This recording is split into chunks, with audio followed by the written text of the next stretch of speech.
আমরা যখন সাইডের কাটিংগুলো লাগাই তখন অনেক মিস্ত্রি দেখবে যে এগুলো লাগানোর জন্যে টেপ নিয়ে মেজারমেন্ট করে। এভাবে টেপ নিয়ে প্রত্যেকটা মাপের পরে টাইলে দাগ মারে, দাগ মারার পরে তারপরে কাটে।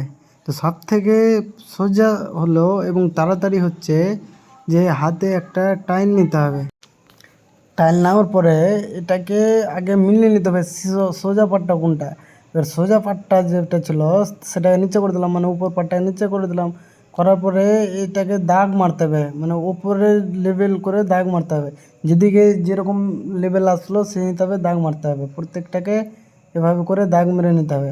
দাগ মারলে গেলে টেপের যেটুকু নাপার সময়টা ওটা অনেকটাই বাঁচবে, হ্যাঁ, আর অনেকটাই তাড়াতাড়ি হয়।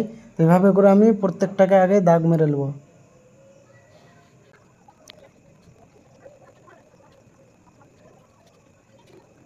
দাগ মারার পরে আর নম্বরটা লিখে নেবো। নম্বরটা প্রত্যেকটা লিখলে কী হয় যে একের পরে এক আমি খুঁজে পেয়ে নেবো। বাই চান্স যদি মিস্টেক হয়ে যায় তখন আমি খুঁজে পেয়ে নেবো এবং খুঁজতেও খুব তাড়াতাড়ি। সে মিস্টেক হয় না বা মেল হয় না অন্য কারোর সঙ্গে, তবুও মেরে নিলে খুব ভালো হয়। যে একই সঙ্গে আমি যদি পুরো বাথরুমের কাটি তবে খুব তাড়াতাড়ি হয়, তখন মেল হওয়ার চান্স থাকে। ওই জন্য আমি দাগ নম্বর লিখে নিই। তারপরে এভাবে করে প্রত্যেকটাকে দাগ মেরে নিতে হবে। দাগ মারার পরে এবার কাটলে গেলে এক চান্সে মিলে যাবে। হ্যাঁ, এটা তো অনেকটা টাইম, পুরো বাথরুমটাতে প্রায় 1 ঘন্টাতে কাটিং করে আর টাইল লাগানো যাবে 1 ঘন্টাতে। আর এমনিতে দেখবে যে অনেক মিস্ত্রি করে টেপে মাপে, আবার এখানে মাপলে আবার একটু বড় হয়ে গেল, কাটিং করো, এই করতে করতে অনেকটা টাইম, প্রায় আধা দিন পার করে দেয় অনেক মিস্ত্রি এই কাটিংগুলো লাগাতে। হ্যাঁ, তো এখন আমি এবার কাটবো, এই যে দেখতে পাচ্ছ কাটছি। এভাবে করে প্রত্যেকটাকে কেটে নিতে হবে।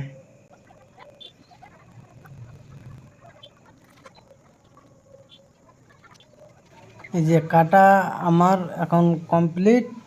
এবার আমি ওখানে গিয়ে ফিটিং করব, দেখবে সবটা আশা করি সবটাই এক চান্সে মিলে যাবে।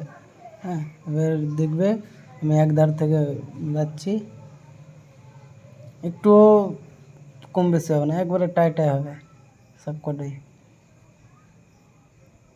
এভাবে করে কাটলে গেলে অনেকটাই ভালো, অনেকটাই সুবিধা। অনেক মিস্ত্রি এভাবে কাটতে জানে না, যারা কাটতে জানে না তারা এভাবে কাটতে পারো।